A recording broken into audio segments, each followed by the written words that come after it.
Bugun ko'pchilik bor. Ro'za tutgan odam tishini yuvmasligi kerak ekan. Nima uchun? Tomoqdan suv o'tmasa, bemalol tish yuvish mumkin.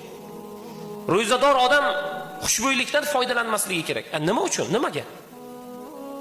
Demak, xushbo'ylikdan ham miqdorini bilib, haddan tashqari ko'p emas, xushbo'ylikdan foydalansa bo'ladi. Ro'za tutayotgan odam saharlikda xushbo'y narsalar yemasligi kerak ekan. Nimaga birodar? Xushbo'y narsalar ham yeb bo'ladi. Yana bugungi kundagi odatiy savollardan saharlikda tuxum yesa bo'ladimi? Birodar, yeyvering.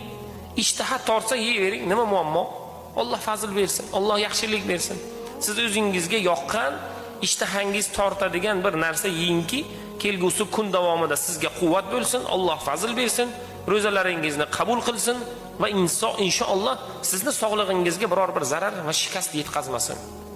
Alloh taoloning o'zi bugungi kunlarda hammamizni tutayotgan ro'zalarimizni Robbimni o'zi qabul qilsin inshaalloh. Lekin bugun imkoniyatimiz yetib turib,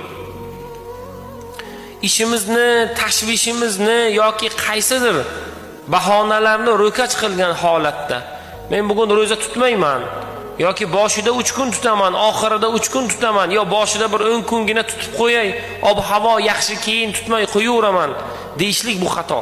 Bu aslida mana shunday holatlar insonni katta tanazzulga uchratadigan, savoblardan qoldiradigan, Alloh taoloning fazilatidan noumid qiladigan amallar hisoblanadi.